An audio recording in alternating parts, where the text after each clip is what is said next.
What's up, everybody? Welcome to podcast now. I'm Alex, and this video I want to give my dispatch spoiler cast for, well, the ending, episodes 7 and 8. We have so much to talk about, and I want to go over kind of the main things that happened to me. This is one of those games that I think as soon as it ended, because there seems to be quite a few things that could have happened, I immediately went and I just looked up not just the other endings, because clearly it was separated into a Invisigal ending and a Blonde Blazer ending. We'll talk about both those in this video. I, of course, want to hear from you guys. What ending did you get? What choices did you make? Because I made a lot of choices that I just felt were right in the moment. There's some bigger themes to talk about, I think, in these two episodes. And just overall, what I will say is it was phenomenal. It really was such a great ending. I love personally how things turned out.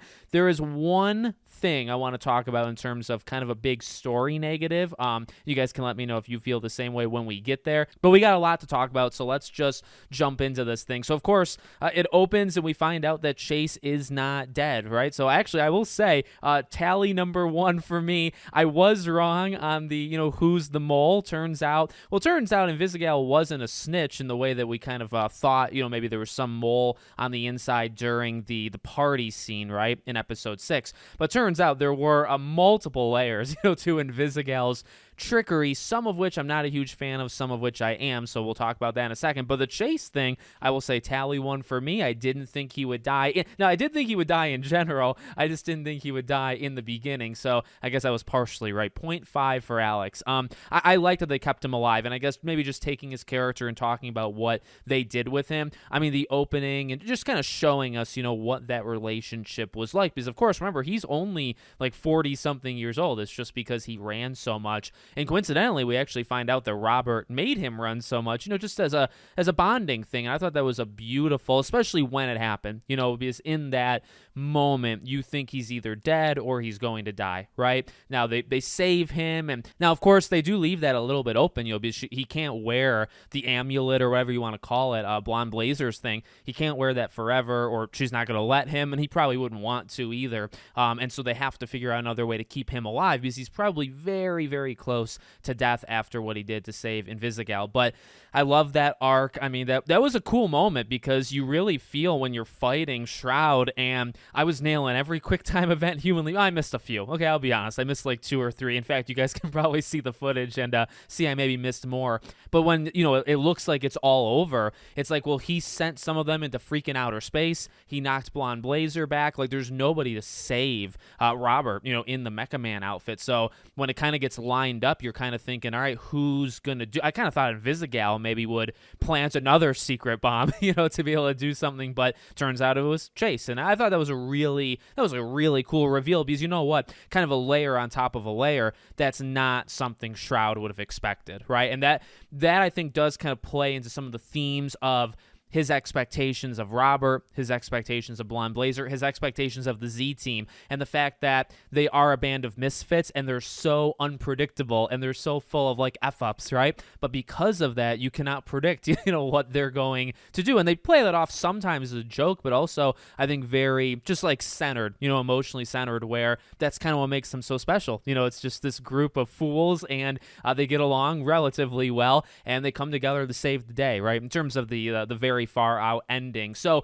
look, I chose personally to not cut Invisigal. I'll tell you this, because I had picked her, right? I picked her rather early. I've said the story before. Like, I actually originally was going Blonde Blazer, but then there was something with Invisigal where it's like, I think this is where Robert would go. This is where I want to go. And this is where I think the game wants me. All 3 things, So I was going that path for the whole time.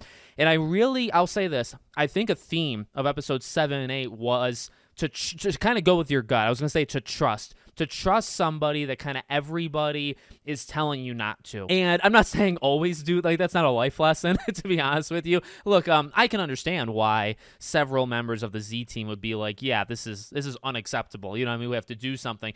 But I mean, I think because it's a game, okay, and we're watching things play out from so many different angles, you can tell that her heart's in the right place. And no matter what. Now, again, they add a lot of deception on top of deception, but I think that was purposeful. And I think the overall point, even though I do think that got a little bit messy, especially at the very end, I think the point was you as like the player, like you and me, but also Robert can tell who she is. And she's somebody that does make a lot of mistakes, but she does have her heart in the right place and she's trying. And I think that judging the endings, okay, because there's actually, if you didn't know this, I'm going to break this news to you, and because I didn't know this, so I figured there was 2 endings. Turns out there's actually kind of 3. There's I don't know if you want to call it a secret ending. There's actually an ending where Invisigal kills Shroud herself, and she still has her kind of breathing mat, like Shroud's the one that I believe maybe he gave her, or maybe she just got it in general. I don't know if they actually explained that, but she's got like the breathing mask on.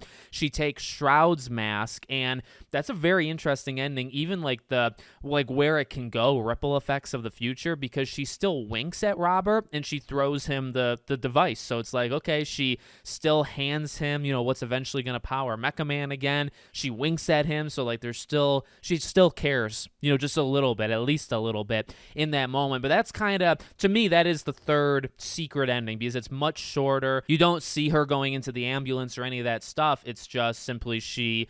And we have to talk right before that, the kind of betrayal on top of a betrayal. But I do think the game is going for one of 2 endings, okay? And I will say, because actually I saw the endings, but I don't know how you get that one. I was trying to look it up. I saw some weird, really, really bad, I feel, like AI-generated article that I think was speaking gibberish, and I had no idea what it was talking about, because I was trying to figure out what would you have to do that. I imagine it's just doing everything to turn her away from you, right? So, like, I didn't cut her. Now, I think you can cut her, and you could probably still not get that ending, because right after that, then you have the conversation with her in like the locker room, right? And in that one, I'll be honest, I did not forgive her in that moment, because I just felt, as a person and as Robert in the moment, like, yes, I'm kind of shipping them, right? I want them together, but I'm trying to think, okay, in that moment, what would he do? And she just admitted to planting a bomb on your back, and lying about it, or maybe not lying, but just not telling you that entire time. So I didn't choose like the reject. I actually just chose the whole, well, you have to give me time. You got to give me time to like figure this stuff out. So I didn't say I forgive you right away. Now, watching all of the outcomes, because I tried to do that, I watched all the major outcomes for each decision. I don't know if that one matters. I will say, I think if you tell her like we're done, then she just leaves. She actually is more, energetic is probably the wrong word, but I think she's actually pretty sincere in what she's saying, because the point she's trying to get across, no matter what, is she wants people to look at her with the potential that she could do good. And actually, I don't think you get that response from her unless you do reject her. If you tell her we're done, she talks not only about like, because I think she says in every other time, she says, I want you to look at me at least once how you look at Blazer. And it's actually kind of ambiguous, I feel like, what that means if you don't do the reject choice, because you could be doing a love interest thing, like what's she talking about there? But if you reject her, she talks, because I think he pushes her on it, and she talks about doing good. She just wants people to look at her at least once with the belief that maybe she could do some good. So I really like just that level to her. It kind of sucks that you only get her to say that if you're going very negative, right? But I imagine these are the things that kind of stack up, right? If you're not doing the romance thing, if you cut her, if you don't forget, not even just not forgiving her, but you say we're done in the locker room. And then, of course, I untied her. And even in that moment, it's like, man, I'm trying to trust you. But again, you kept the reactor thing, and you didn't lie, but you didn't tell the truth in that moment. So I untied her. If you don't untie her, I believe she actually warns the guy that is going to the bathroom in the plant. I think she actually warns him that you're about to attack. So again, like, I've never seen these things all pieced together in a perfect playthrough of how you get her to be evil. But again, how evil is she really? But again, like, those were not the choices I necessarily made. I untied her. I try to just trust her the whole time. I kind of believed her when she said, like, I'm doing this to help you or to protect you. And, she's kind of onto something, because Shroud, like, it would have ended up happening. If she gave him the thing and he went to that bar, he would have gotten it taken away by Shroud. So like, she factually is right. Was she doing it specifically for that reason? I believe she was. Speaking of that, by the way, let me just throw that in. That was an incredible introduction. Now, I will say a little bit of the power of it was taken away just a little, because I'm pretty sure in the first episode they show you a police report of what Shroud looks like without the mask.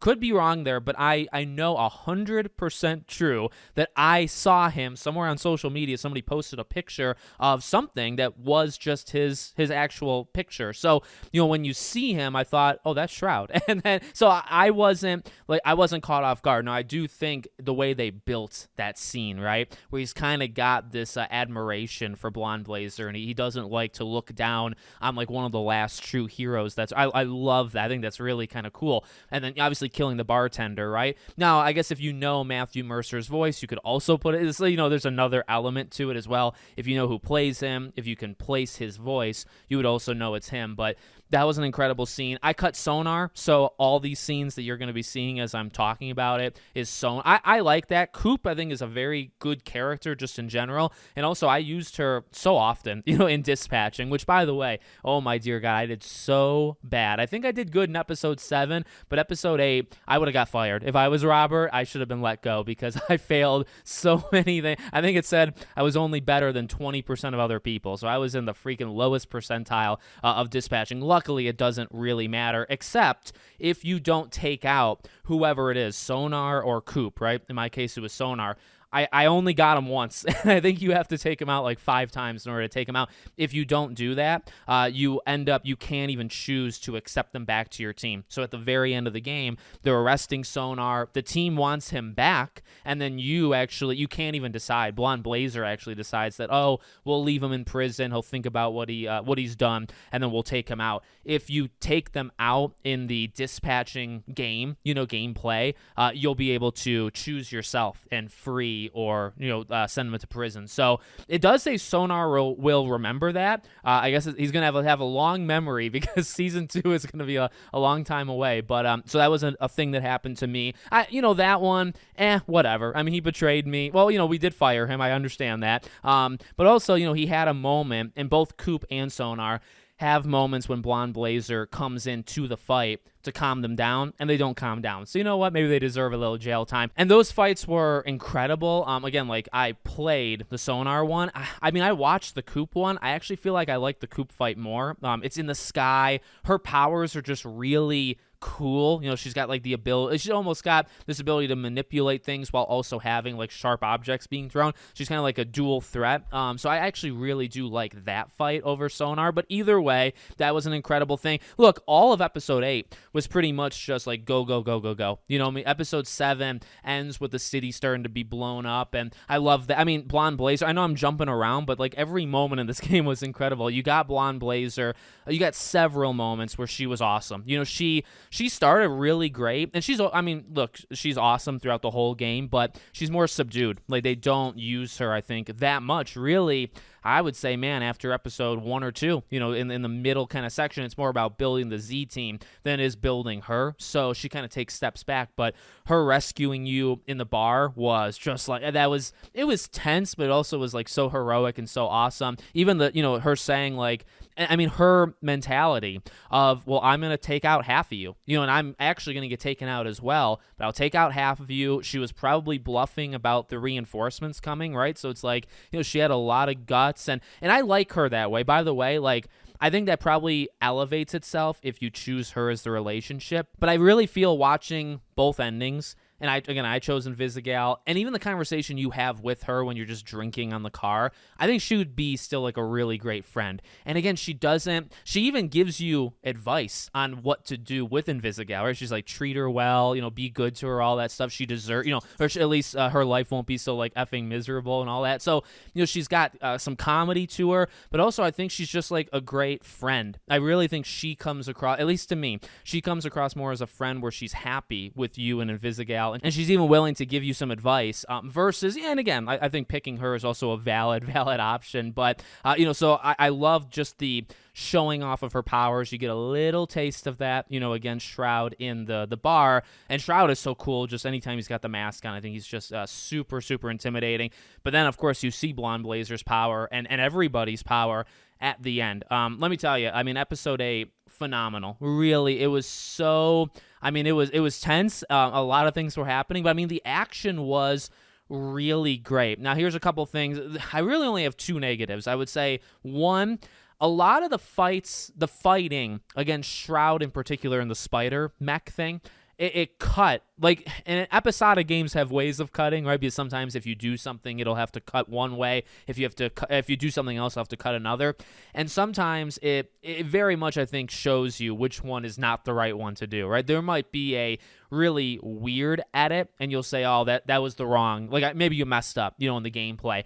Again, I nailed a lot of those quick times. There was a few times where just the scene transitions were very jumbled up. I will give them a pass because there was so much going on.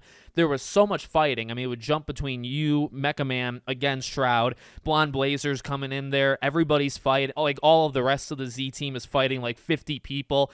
It was incredible. I don't know. There's not too much you can say about the actual action part. Again, I think I made the right call freeing Invisigal right before then. But that was just high energy fighting that I really, really liked. And then, of course, the actual ending. So, okay.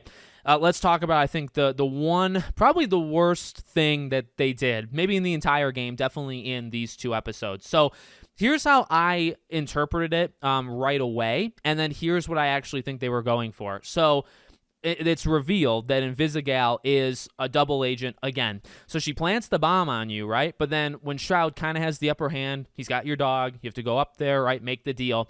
He pulls out this he's gloating, he's talking about, predicting all these outcomes, and it's like, okay, dude, we get it. You know everything. You can only predict, though, what you know. Yeah, and that's, again, the power of the Z team and the power of Invisigal. Ultimately, the power of Invisigal is she kind of, one-upped Shroud. But he talks about that she was actually a mole working for him, and the way he describes it sounds like it's the whole time. Now, here's what I think actually happened. I believe Invisigal when she says she planted the bomb, she left, and she quit. And then she joined, the Z team, or she joined dispatching the day after.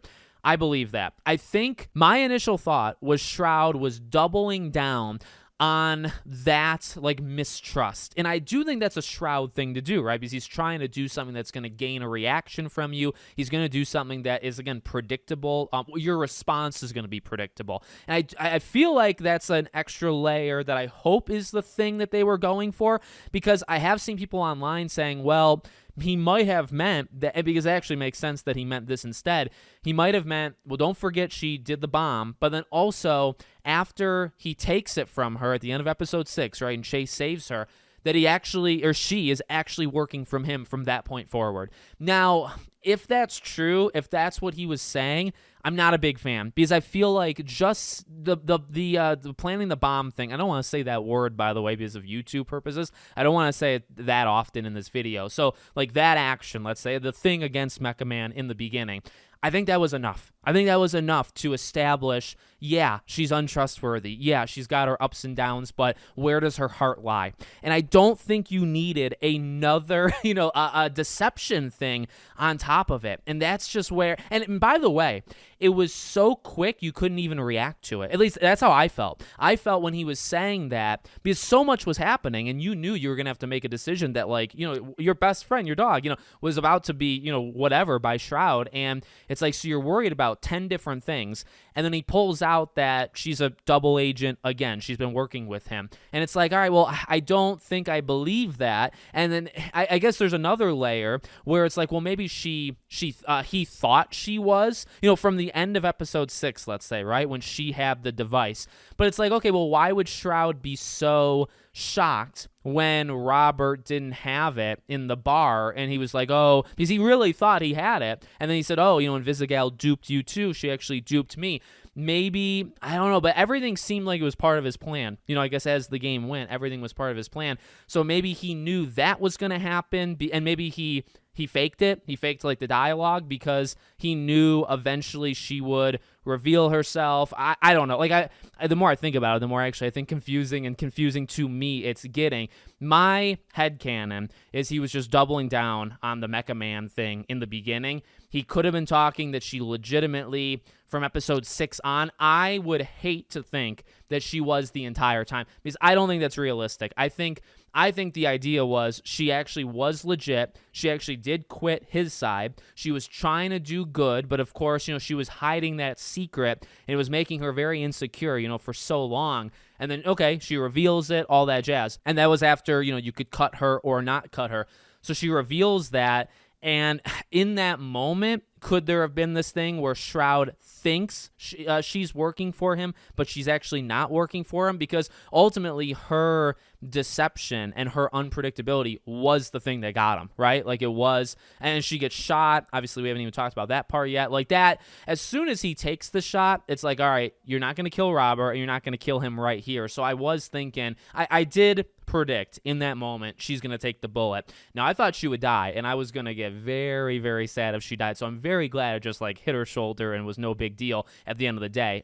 So that was the outcome for me. I actually gave Shroud the real astral, thing. And I've seen the endings, or I've seen the outcomes of the other choices, and I like them. They're actually pretty cool because they all rely on something. I mean, for me, it was like, all right, like I feel like you would figure it out if I gave you the wrong one. So I'm just going to give you the real one, and we're going to see how it goes. Maybe there's a hidden kill switch in it that's just not going to work, with your head when you plug it in. That's kind of what I was thinking in my head, where it's like, all right, I'm just going to do what he says, and we can figure it out after. I saw the ending or the outcome of giving him both, which kind of confuses him and all that, and he actually, I think, puts the wrong one in.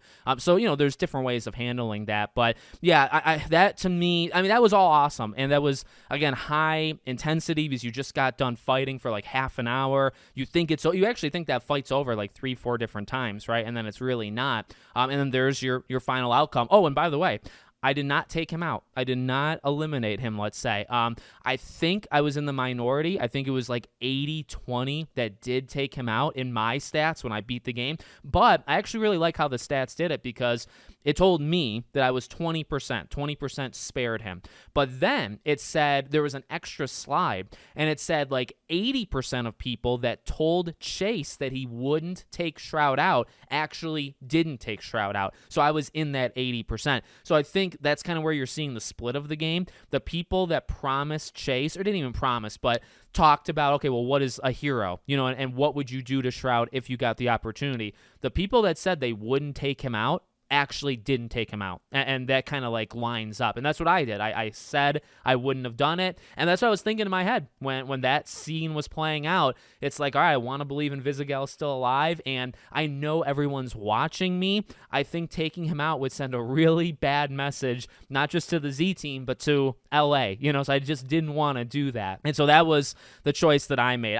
I really think I got the best, outcome, because I really chose to double down on Invisigal. And again, it's not that you have to do it, I think, romantically. I think you have to do it as a friend. I think I saw a comment on Reddit, or maybe it was on YouTube on a walkthrough, where they said something like, I like that Invisigal's villainy thing is tied to your support and friendship and not to a romantic interest. And I totally agree with that, right? Because it's like you don't want it to be, if you choose Blonde Blazer as his girlfriend, that makes Invisigal a villain. You don't really want that, right? It should be deeper than that. It should be, do you support her? Do you have her back? Or can you still be friends? Because if you're still friends with her, she won't betray you. Or I guess she won't leave you, because I guess there's really only that option. So I took the path of choosing her. I think still that's the best choice, just because of Blonde Blazer being more of like a friend with advice. Like, she'll still hang out with you. It's not, whereas Invisigal, I just feel like is always going to kind of be jealous about it. So I liked my outcome. Again, the only thing that really, and the thing that just ticks me off the entire season, is just that really quick deception thing that they were trying to do, where she was part of it. And I mean, look, I know we talked about that the whole time, but there's a difference between talking about it and it like kind of working naturally, and then forcing it in one scene. And that's actually what I think was the problem. You could say, well, Alex, you were talking about Blonde Blazer, and we were talking even before that maybe Invisigal was like a rat on the inside, which technically, I guess Shroud said she was. I think, again, there's a difference between it being just more of a build-up in that way versus it didn't come across that way. Ultimately, I believe her over Shroud, and I guess if Shroud was telling the truth, whatever, I actually think that hurts the overall story. So I'm going to choose to not believe him and to choose to believe Invisigal. So there you go. I really liked it. I think it had everything. The gameplay was awesome, had the high stakes, had all these different elements. You were getting swarmed in the gameplay, like we theorized a couple days ago. That was awesome, even though I sucked at it. There was so many high-impact moments in the fight. I mean, that was like a 30-plus minute fight, and that episode 8 was like double the length of a normal episode, or maybe a little bit longer than a normal episode. So I really loved it, and I think it should be a Game of the Year contender. I got to put in my top 5. There's incredible games that came out this year. This is a top 5 game. It just has to be. So let me know what you guys think. Make sure, as always, you're subscribed to the channel, bell icons turned on, and hope to see you all on the next one.